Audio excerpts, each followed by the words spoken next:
Everybody? Welcome to another episode of Turn the Jets Live. I'm your host, Steven Zantz, joined by my co-host, Zantz Russo. Sorry that we couldn't get live last week. Was feeling a little bit under the weather, but Russo was a champion and held down the feed with his first and 10, which I believe he will probably send some thoughts out later this week. But Russo, how are you feeling? We're coming off a victory. It feels good. What's up? Never comes without a price, though, right? I mean, you feel good, and obviously, listen, it wasn't pretty, but we're Jets fans. We'll take anything we can get, and you feel good after that. And I think all of us, especially like you feel kind of the feeling in the Slack was we felt positive about AVT, but then you get hit with that the news yesterday, which was tough. But ultimately, man, they get a W. They go to Denver. They get a much needed win. They do it for Hackett.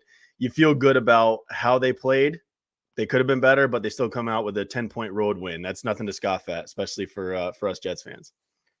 Yeah, I guess we can kick off with that. I initially wanted to kick off with the positives of this dub that they got, but yeah, it's like he's cursed in the Denver field. It's really, really sad and unfortunate because he's been their best offensive lineman this year. Even though I will say Becton is making a case, especially in pass protection, and obviously Joe Tippmann has really emerged over the past 3 weeks. But he can't play there anymore. Like if they ever go back to Denver in his career, he's not allowed to play. Like I was joking in the Discord, but I was like, they need to treat the situation the way the Steelers used to with Ryan Clark, how he wasn't allowed to play in the altitude because of a condition, sickle cell anemia. But like ABT should just be like injury prone on this field. Like it's so unfortunate, especially because Saleh has been saying that like he's been talking about potentially swapping positions long term, and like knowing that you potentially have two long term bookend tackles.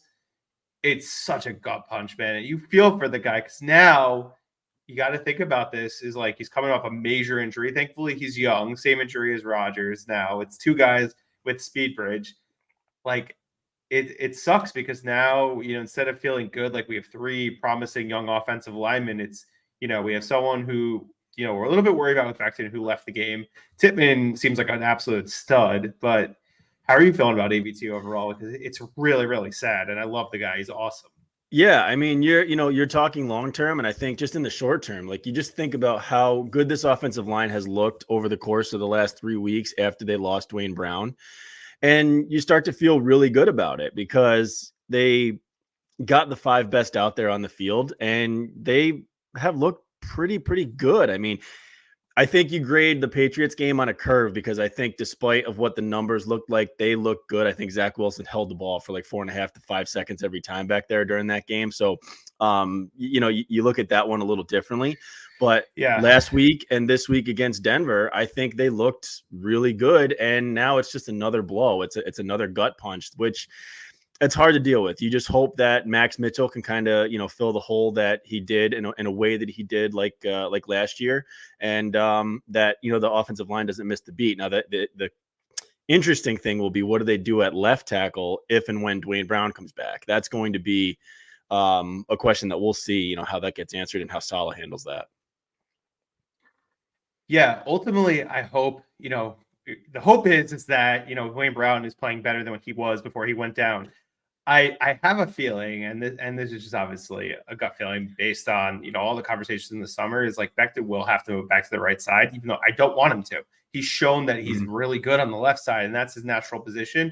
You're not going to make a 39-year-old right offensive lineman or 38-year-old, whatever he may be, move positions for the first time in his career when he's already like a walking injury at this point. But I think someone that we probably have to, think a little bit more positively about because he was playing well.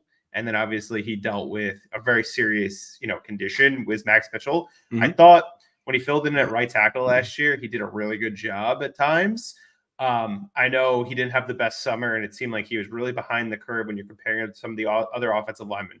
The one guy that I really hope doesn't have to see the field, even though he did, when Becton dropped out for a little bit, is Billy Turner. Terrified. I just feel like Zach Wilson is never going to have a chance if Billy Turner is playing offensive tackle. But it's just every win, especially big wins, always feel like they come with it's at what cost? Like the Thanos meme. What did it cost? Well, it costs ABT. It's just can we get some injury luck. Like, we already lost Aaron Rodgers in the 4th play of the season, and now we lose our best offensive lineman 5 games in. Like, come on, it's just not fair. Yeah. I Well, mean, to be fair, that's I the get it. thing. If you were to make a list before the season of the top, what, 5 to 8, 10 players that you couldn't afford to lose, Aaron Rodgers and AVT would certainly be on that list. And it just sucks that the 2 wins have cost us both of those guys with Achilles. And to your point, yeah, whatever, the schedule makers, I think we've gone to Denver now 3 years in a row. So it's time to either bring them to us or just get rid of Denver off the schedule altogether. You know what's crazy? Not only have we been there 3 years in a row, we've actually played them 4 years in a row. And then I guess you date it back to 2017. We've played them like every year, but 2008, 2019, which is crazy. And I know that a lot of that has to do with where you finish in the standings in the conference, and obviously the overlap with the divisions that you play. But yeah, I don't want to ever go to Denver anymore. Can we just stop playing? 98 AFC championship and now losing AVT Brees and AVT again. I'm good not going to Mile High. Yeah. Okay. But we've talked about the sad. So now let's talk about the happy. What are your overall thoughts about this win? Because like you said, it wasn't pretty. The penalties were brutal. I felt that there was some really questionable coaching, specifically in the red zone with Nate Hackett. But I want to say, I do want to give him credit because there were some good plays that he called.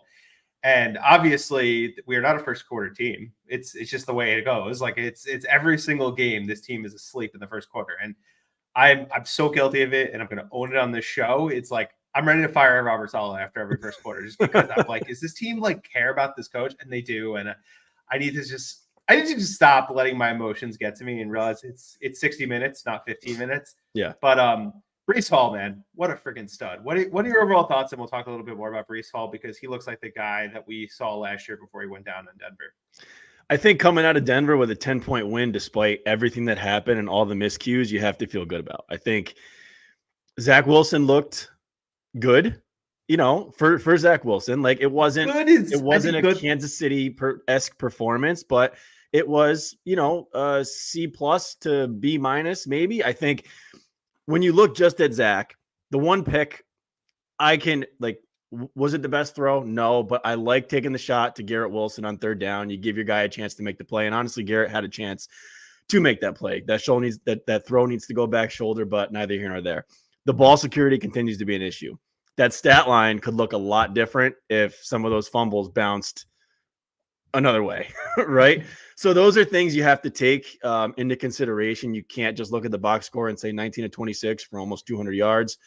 That was a good day. But 70% completions, like, you do take some good from that. And I think he managed the game well. He had a big throw to Conklin on what should have been the last drive to seal the game. But listen, there's progress being made there. That's not a New England performance. It's somewhere between Kansas City and New England, right? So, which is good. I think you're right. I think the defense, we talked when we had Dan Essien on too, of how scary this defense could be with the lead. Well, it's like, then start faster, because they should have scored a touchdown after the punt fumble recovery, but they get you a 3-0 lead. So respond and be able to build on that. For whatever reason, they're sleepwalking. Both sides of the ball are sleepwalking through the first quarter and a half, and they need to figure out how to eliminate that big play. The undrafted rookie McLaughlin for Denver, goes 40 yards up the sideline. The next thing you know, catches a screen, he's in the end zone. It's like, boom, now you're down 7-3. I don't know what needs to happen. It just feels like every game this team gets punched in the mouth with a big play or two and then are behind the 8 ball. After that, and for the remaining 2.5, 3 quarters, they figure it out, and offenses can't move the ball on us. But for whatever reason, they're just off the slow starts, and they got to turn that, because for the running game for Zach Wilson, I think this team overall just kind of needs to play with a little bit of a lead, but you're not going to do that if both sides of the ball are underperforming for the first quarter and a half in every game. Yeah, I think if the offense was able to score a first quarter touchdown, it would put so much more confidence in the defense, and I think they would play, a little more free instead of like, I feel like when they're feeling the pressure to keep things afloat because the offense isn't scoring anything, like, they feel like they have to be perfect, and then that causes miscommunications, it causes missed tackles, and them making the silly mistakes that we see. I want to give a lot of credit to the secondary specifically. I thought they were outstanding. Like, whenever the Jets got beat, like you said, it was short passes and screens, and DJ Reed didn't play. Sauce was out for a few plays, which leads you to, why is Sean Payton doing an end around with a rookie in Marvin Mims who had 2 fumbles in the game when Sauce Gardner's not on the field on that play. I was like expecting Russell Wilson to literally just challenge that side of the field, but it's kind of just crazy to me that that was what they did, and like I would have went right at them. Yeah, it's I just think. crazy. I mean, Jerry Jeudy was very quiet. Had one big catch on the final drive that scored a touchdown. Cortland Sutton, I'm sorry, on the second to last drive where Denver scored a touchdown. Cortland Sutton didn't have a catch until that final drive. So to your point, yeah, to give credit to the secondary, and I mean the linebacking core, and we have to talk about Quincy Williams and how good he's been through 5 games. I mean, it's just he's incredible. He's flying around the field. He hits anything that moves. And for Ulbrich to call that blitz on the game-sealing play and for Quincy to get him like he did was just outstanding. That guy is playing out of his mind right now. And for a guy that I don't think any of us were excited about when the Jets signed him, when he got released from Jacksonville, to be doing what he's doing now is nothing short of amazing. I was going to peg you this question. He's playing like an all-pro linebacker. Absolutely. Like, I don't even think it's even debatable. I think he's one of like this season the 3 or 4 best linebackers in football, and that's amazing because as Jeff fans, we kind of thought, CJ Mosley. He's definitely not the same player he was in 2021 or even really for that last year. He's still a good player, but he's not CJ Mosley in his prime, the guy who had like the greatest 3 quarters before getting hurt in 2019. And we always were fearing like, what's the depth behind him other than Quincy? Meanwhile, Quincy seems like he's the guy now, and he's all over the field. He's dropping back in coverage. He's going after the quarterback. He's doing everything he can all over the field. And it's just such a joy to watch. He literally plays like his hair's on fire. And you're seeing the improvements year over year. And even really from 2021, I felt like there were a lot of times that he would miss time players and miss tackles. And sometimes he would go too hard. And now it seems like he's cleaned all that up and he's evolved into this just wrecking ball. Like we've been asking for a player like this. Like, I feel like we haven't had someone in the middle of the field with this speed since Vilma. Like, I mean, can you think of anyone who's been as electric in the middle of the field? I personally cannot. No, you're right. And I think him and Mosley are kind of the perfect complements to each other. I think Mosley kind of brings that quiet confidence and the calming sense in the middle of the field. He's the quarterback of the defense, no question. Yep. He rarely makes the wrong play, which is nice. And Quincy, we always was, for the first 2 years he was here, we always kind of said he was like a boomer bust guy. He'd make the big play, but he'd also kind of miss the big ones. And now he's eliminated the misses out of his game, and he's only making big plays. And he's been nothing short of amazing through the first 5 games, and absolutely playing at an all-pro level right now. Credit to Saleh and Ulbrich for what they've done with him. I mean, they've maybe he's having like that Fred Warner type trajectory with his career now, which is just it's great to see. I don't want to say anyone's Fred Warner, but I get what you're saying. It's that chess piece in the solid defense. An interesting thing that I saw in Albert Breer's article yesterday was just talking. It was like Saleh. I think he sent a text to Dave Caldwell, who was the guy who drafted Quincy in Jacksonville, saying like, you were right, because that Dave Caldwell got fired and he was the one who picked him, and he fell out of favor with the new staff. Mm-hmm. One man's trash is another man's treasure, and Quincy has certainly been treasure for the Jets. It's one of those moves that you got to give credit to Joe Douglas alongside Bryce Huff, guys that were claimed, either as undrafted free agent or off waivers, which leads me to Bryce Huff, who, man, that guy could do anything, off the edge. He is just absolutely a game wrecker as well. His get off is crazy. And you know what? I really want to give credit to the Jets staff. We felt there was a stubbornness to, keeping Carl out there. And they were like, you know what? We have to switch things up because we're not getting as many sacks as we like. Bryce Huff is easily our best pure pass rusher. It's not even debatable anymore how good this guy is. I mean, Jermaine had his best game as a Jet, I would say, forcing that fumble and just was all over the field. But Bryce Huff, man, you got to pay this guy like now. Like, better to be early than late. I mean, if he keeps doing what he's doing, he's gonna get top of the market dollar. I mean, maybe not like like Nick Bosa, but like very high level edge money, like probably close to 20 million. I don't think that's crazy to think about based on the production that he's had. But what are your thoughts on Bryce Huff? Through 5 games and really through after this Denver game? I mean, I'm extremely happy that it just feels like the staff is smartening up and getting him on the field more and more and more, because that's what we've been clamoring for Yep. a year plus now. I think he's developing into a very nice player overall and not just kind of a specialty edge rusher. I think you just see the impact. I mean, I'm watching the game with my 9-year-old son, Jack, and I'm just saying, like, there's a third down play. And I'm like, Jack, watch 47 at the bottom of the screen right now and watch him get off and watch him get to the quarterback. And sure enough, sure as shit, that's what he does, right? I think when you talk about this defensive line, like, Carl Lawson is now just forgotten about. And that's a shame. That's another conversation for another time. But you kind of still forget about JFM, and which is crazy because he's still a very important piece and a very good player. So it's just, it's commendable. You forget about Will McDonald a little bit, but Will McDonald had the nice spin move to free up Quincy on the last play of the game, right? So there's just so many pieces to this D line, but Bryce Huff being this guy that you can rely on, that like nobody can block. And for him to have, what is the stat that we just saw today? He's top 5 in pressures, but he's like 85th in snaps. Like, that's crazy. Insane. He's unblockable at this point. Like, so just continue to get him on the field. And it goes back to our earlier point about if they can somehow, if the defense can step up a little bit and shore up some of those early game mishaps, and the offense can just be a C+ to B- consistently, and this team can play with a 3 or 7 point lead, and you let guys like Bryce Huff pin their ears back, I mean, that just it means the world, and it could really turn these guys loose. And then you start getting Will McDonald a little more comfortable, and you start getting him in the rotation a little more. And like Jermaine had a fantastic, his bull rush is insane. He just gets into offensive alignment and just pushes them back and closes the pocket. And one of those two is going to get to the quarterback. It's awesome to see. I love watching this Jets defensive line, because they are. I don't think the sack numbers are where we thought they would be, but that's when you look at the numbers themselves, it doesn't stack up. When you're watching the games, the pressure, the win, or the pressure rate is up there. Like, they are putting pressure on the quarterback. I'll flip to the negative. They got to figure out how to spy a quarterback and stop a scramble. That is absolutely their Achilles heel right now. I mean, I felt like they did a good job against Josh Allen week 1 in that aspect. See, I think with Mahomes too, other than the one play, which there was clearly a hold, but we don't have to talk about that.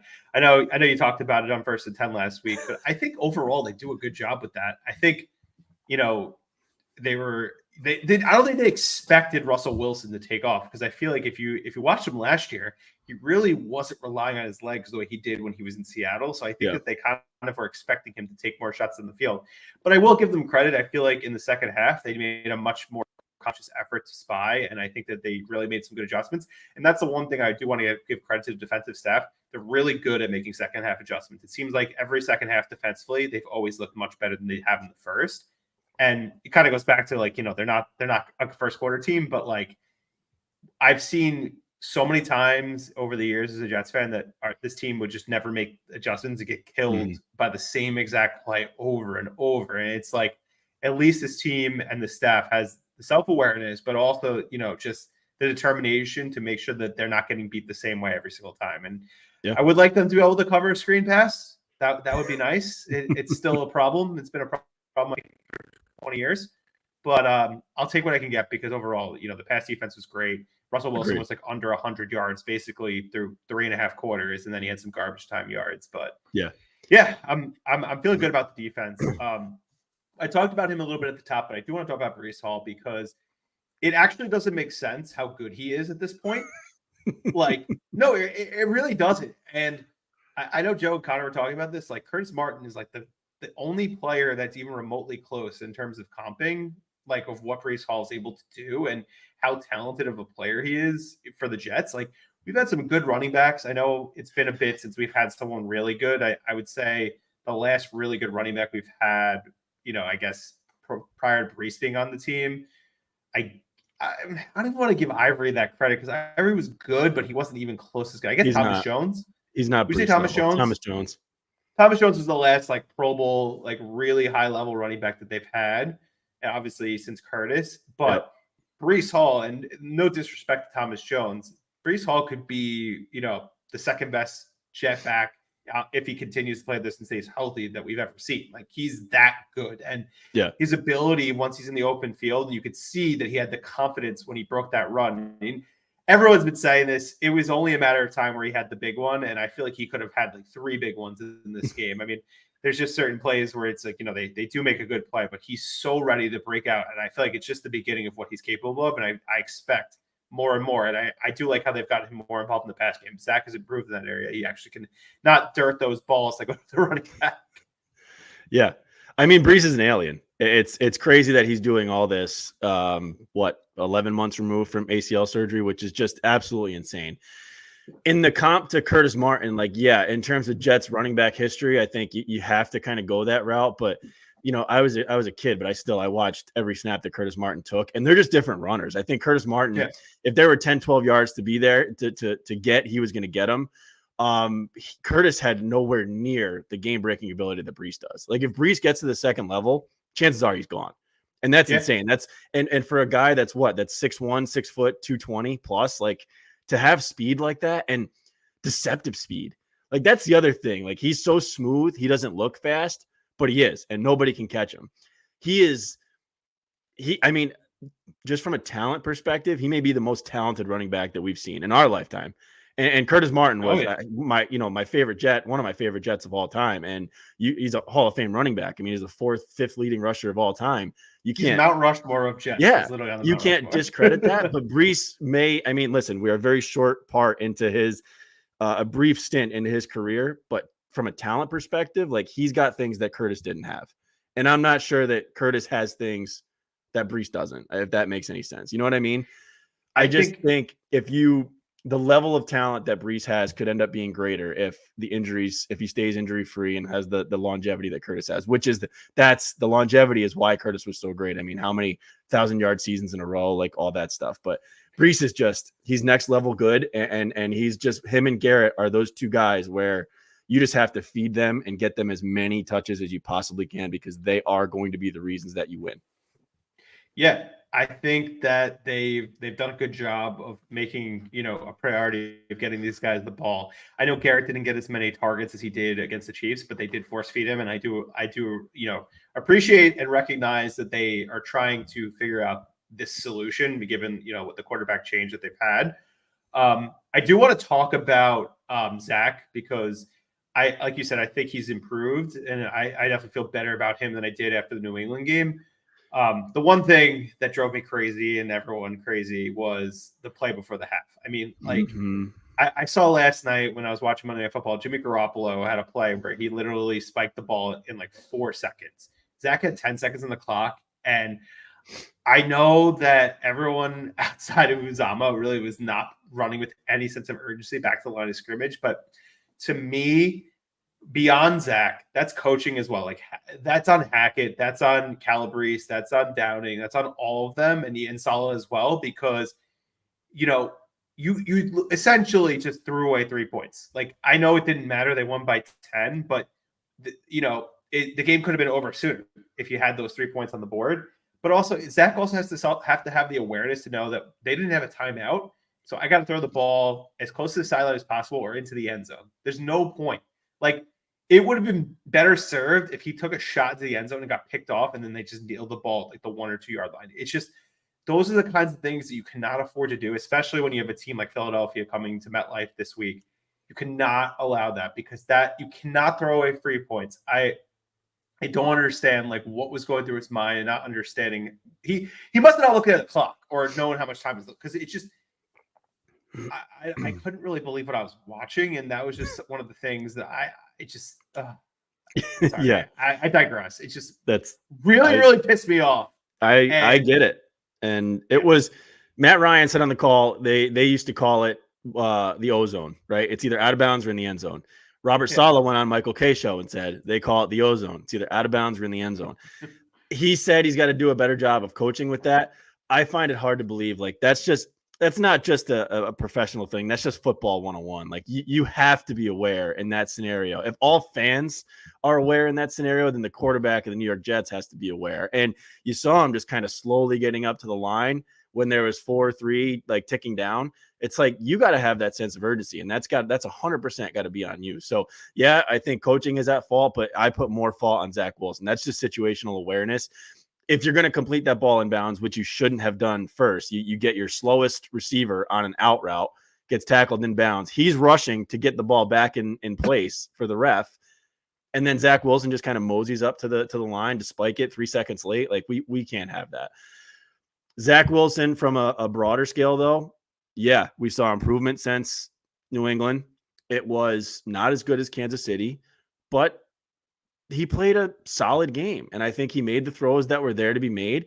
I would like to see the play calling a little bit better. I think that was what was kind of missing from the Kansas City game this time was, they stressed, and you keep hearing the announcers say too, the importance of throwing on first down for a young quarterback to get in the groove. I don't think they did that. They definitely didn't do it in the red zone. It felt like every time they got inside the 10, it was run, pass.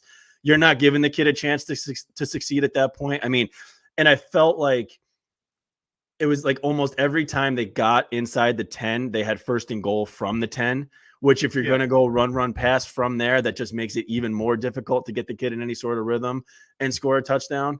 But 19 to 26 for 200 yards. He didn't throw a pick till the last drive. Like, again, I said it earlier, there were some turnover worthy plays. He's got to have some ball security. He's got to have more pocket awareness. I feel like he still can't feel that rush, but the improvement's there. And you play like that, and that's well enough to win for this team. I think the Jets, top to bottom, have a good roster and can win with quarterback play like that. Yeah.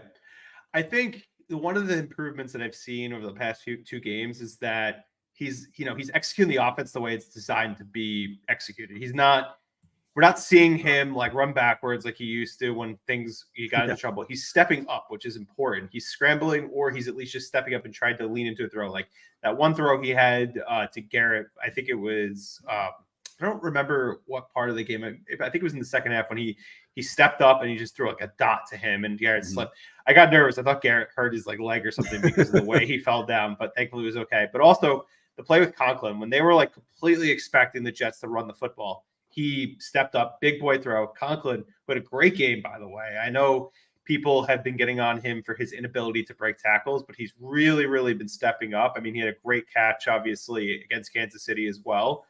I think, it's just pleasant to see that these guys are getting the ball and they're not afraid to throw like they were. Like, it seems like a lot of progress has been made since the New England game. And listen, Zach has earned the job. I mean, until, he's losing them games, which he hasn't. He didn't lose them the Kansas City game. He was phenomenal. Like, best game he's ever played as a Jet. I know I didn't get a chance to talk about it last week, but it's not even debatable, especially like some of these throws that he made. I'm feeling good. I mean, this definitely is a, house money game. It's like you don't expect to beat the 5-0 Eagles, who are one of two undefeated teams at this point. But I think that they are due to slip up. I mean, they held it close with Minnesota, with New England. I'm trying to think of another. Washington. Obviously, Washington. Yeah, I think that their secondary can definitely be attacked. The key is can the Jets run the football against them, because they do have a great defensive line. Jalen Carter seems like the early favorite for defensive rookie of the year. But obviously, it's going to be, can the Jets get home against that offensive line, because it's outstanding. And Jalen Hurts, he hasn't been as good as he was last year, but he's still a really good quarterback, high level quarterback. Probably one of the 5 to 7 best quarterbacks in the league. So how can they step up and build on the performance they had against Kansas City? Because I feel like that's the kind of blueprint they need to have. It's just like play with that looseness, that feeling of being free.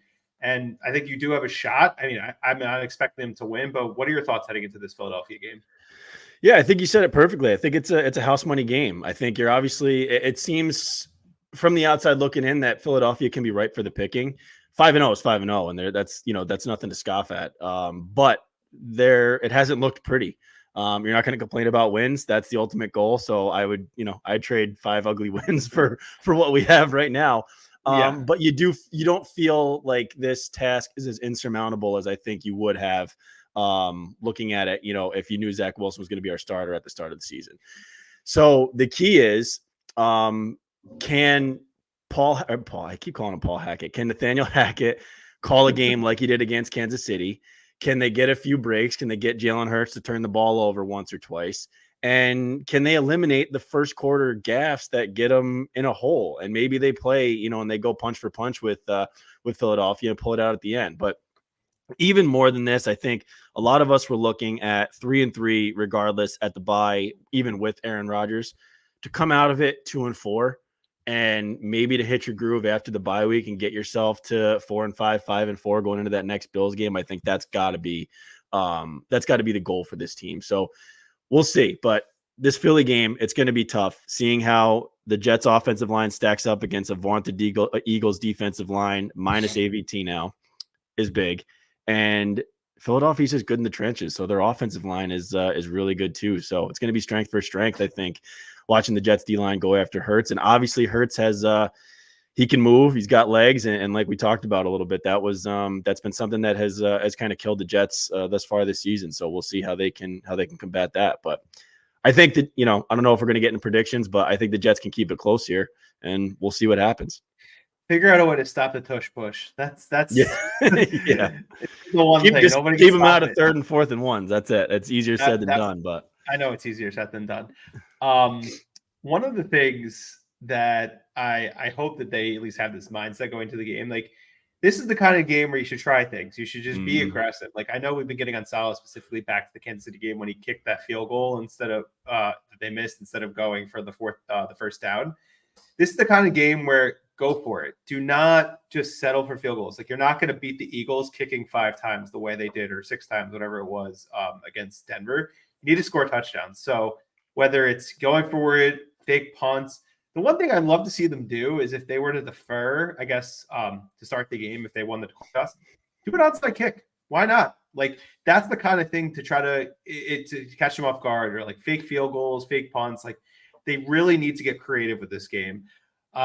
One thing I wanted to talk about, and then we'll do our predictions for the game, is what's going on with Mecole Hardman, because he was a guy, and I know whenever if you're watching live or you're listening later, either on Tuesday or on Wednesday, it seems like they're going to move him. I don't know what the deal is with this, but it's not like he was an inherited guy like Denzel Mims, who fans were higher on than the staff because they didn't draft him.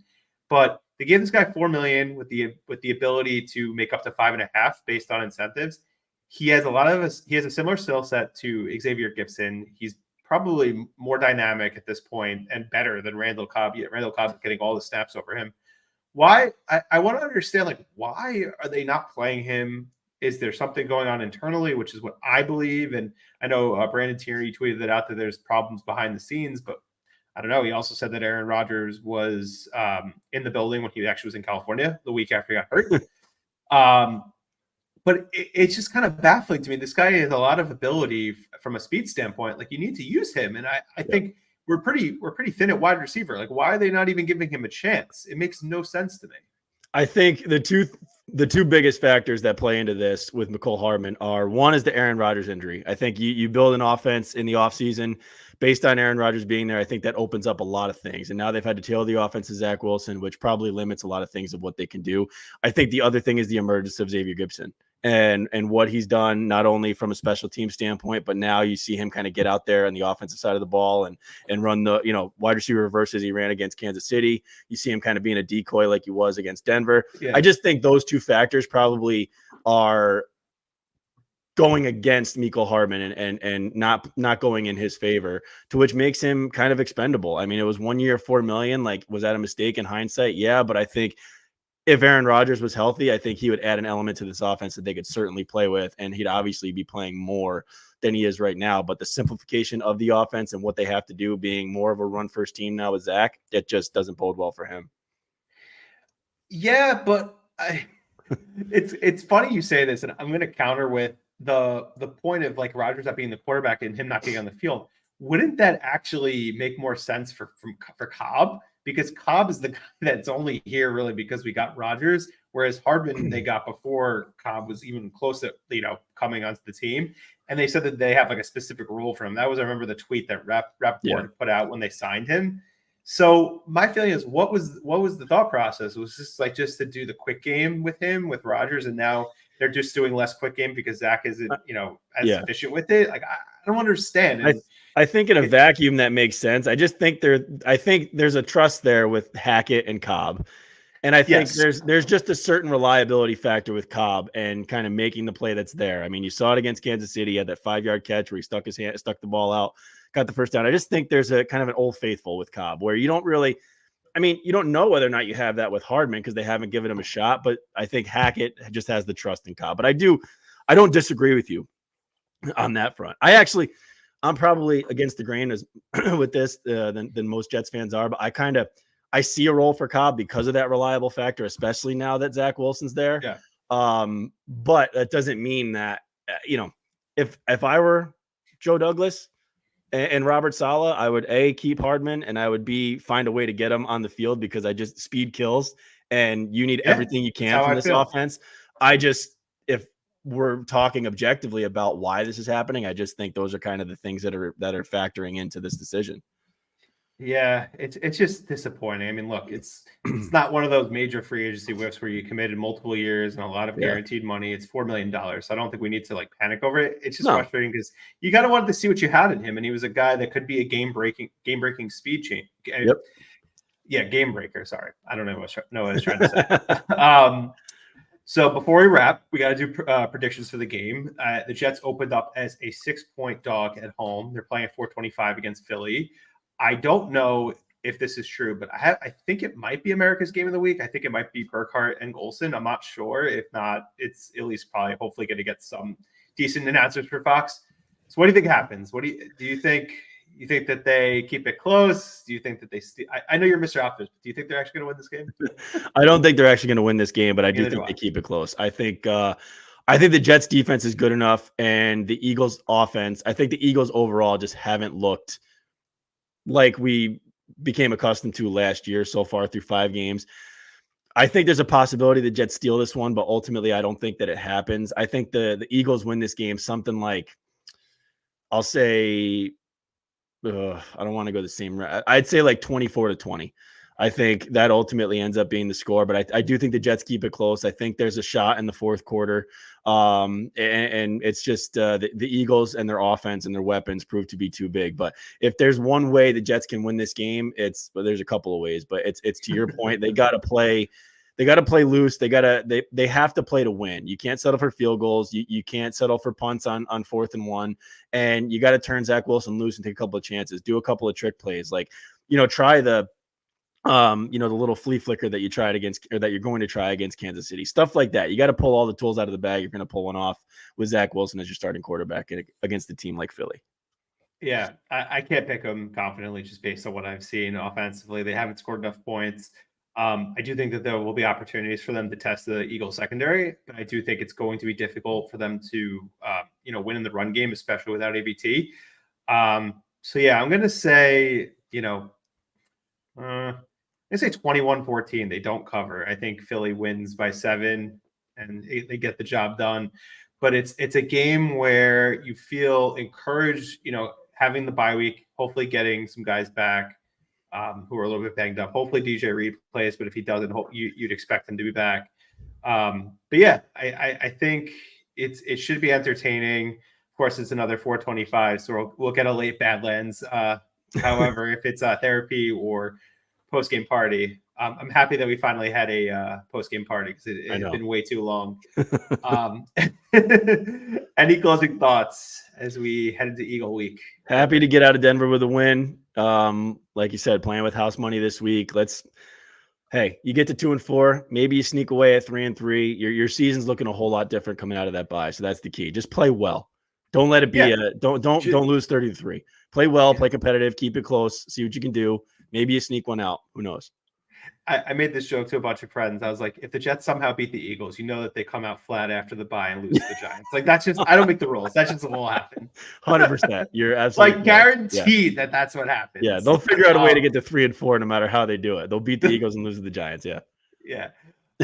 Make sure if you haven't already to subscribe to this show on YouTube, youtube.com/@BadlandsTOJ. On Apple, Spotify, Google, Amazon. Just search Turn the Jets Live. You'll see our logo, which you actually can see if you're watching live in one of those platforms. And obviously, if you've not already, make sure to become a Badlands Patreon subscriber. best premium Jets content every single day. You have articles, you have, multiple podcasts beyond just the normal feed. You have film room. It's really great stuff. Everybody's been contributing all season. It's been awesome. Make sure to check it out. Best $10 you'll ever spend if you get the War Room package. We appreciate everybody who tunes in. Apologies we didn't have our live show last week, and we'll talk to you guys soon.